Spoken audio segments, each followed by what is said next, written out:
Well, hello, hello. You guys are a dead bunch, you know that?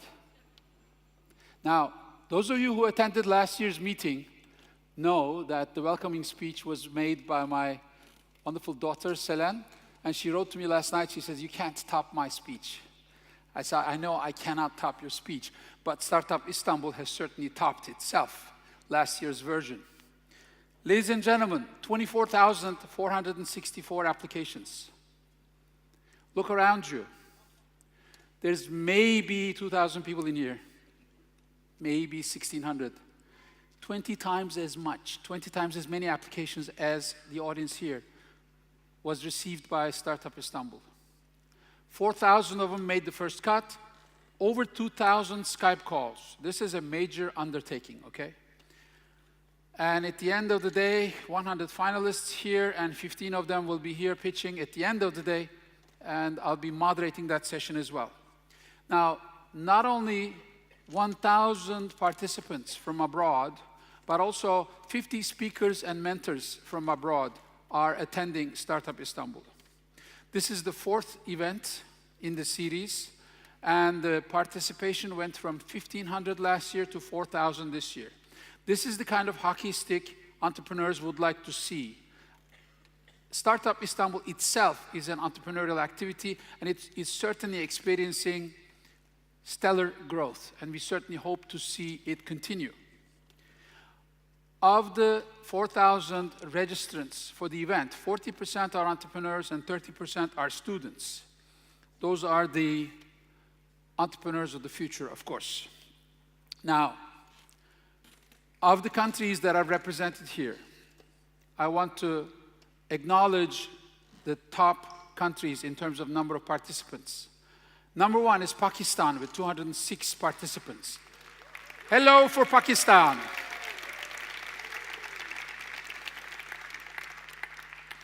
Number 2 is Indonesia, 105.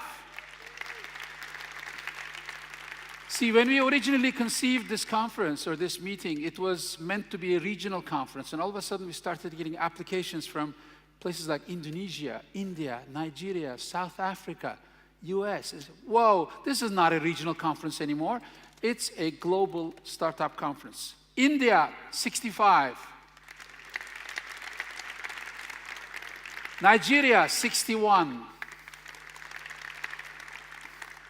USA, 55. And on and on and on. Morocco, 37, Jordan, 31, Algeria, 30, Saudi Arabia, 30, Egypt, 29, Kenya, 27, Tunisia, 25, Armenia, 23, Germany, 21, and so on. A warm welcome to all of you folks. Hoş geldiniz. Hoş geldiniz, sefalar getirdiniz. Now, clearly not a regional conference anymore. A world-class startup activity, and there is a man behind this, and it's not me, okay? Most of you know him. For those of you who don't know him yet, I would like to invite Burak on the stage, the man behind Startup Istanbul, Burak. And of course, there is a successful woman behind every successful man. I would also like to invite Aslı on the stage. The Büyükdemir family.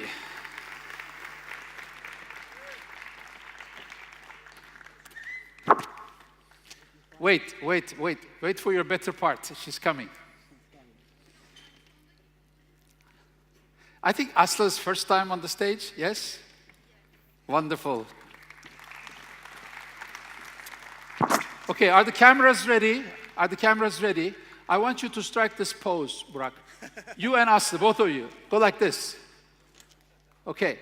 Now, this is going to be your holographic statue in the Istanbul Innovation Center's lobby when we have it in a few years from now. Congratulations. By the way, I just made that up. If you like the idea, come talk to me, okay? I want to start Istanbul Innovation Center, and their statues will be in the lobby. Thank you, sir. Thank you. Why entrepreneurship, they ask me. Well, I'll give you very brief pointers at the macro level. It's about employment. It's about wealth and growth. and it's about current account deficit, cari açık. I'll share with you a few numbers from Turkey. It's an OECD number. The share of youth not in education, employment, or training in Turkey is 30%. That is not good for the future of the country. We need to reduce that number. Our current account deficit is $32 billion. We're number 8 in the world. That is not good. In order to reduce the current account deficit, we need to increase high-tech exports. And I think what I'm saying goes through for most of you, because most of you, 85% of you, come from developing countries. Currently, the share of the high-tech exports is around 1% of all exports in Turkey, about 2% of all manufacturing exports. And with that, you will not be able to get out of the middle-income trap. We have to sell almost 2 tons of green tea leaves in order to buy 1 smartphone. That is not a good trade. We need to get into high-tech production. We need to get into high-tech exports. For that, we need entrepreneurship. And of course, at the end of the day, we all want to be happy. That's the final goal. And Turkey's GDP, which is a measure of happiness or welfare, used to be only $3,000 back in 1996.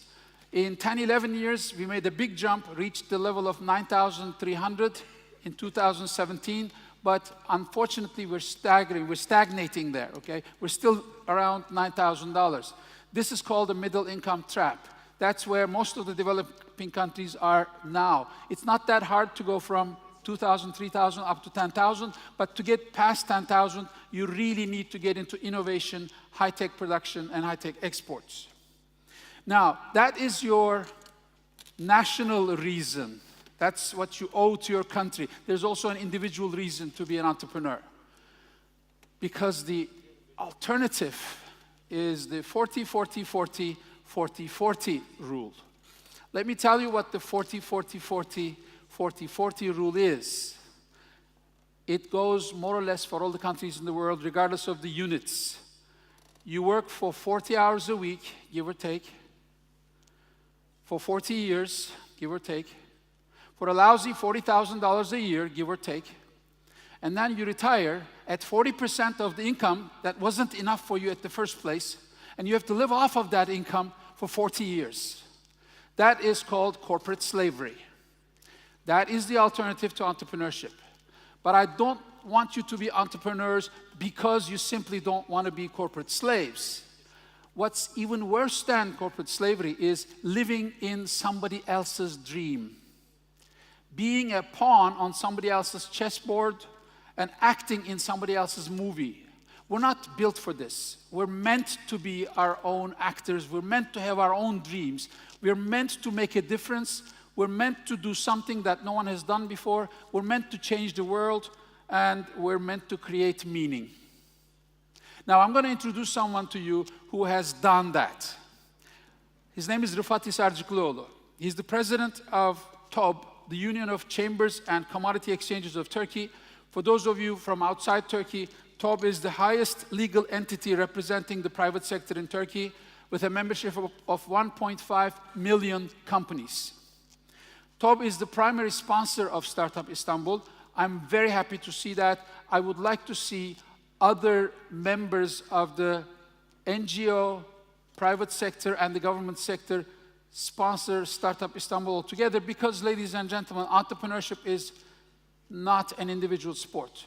It's a team effort, and it does take a team to build the ecosystem as well as to build successful entrepreneurial companies.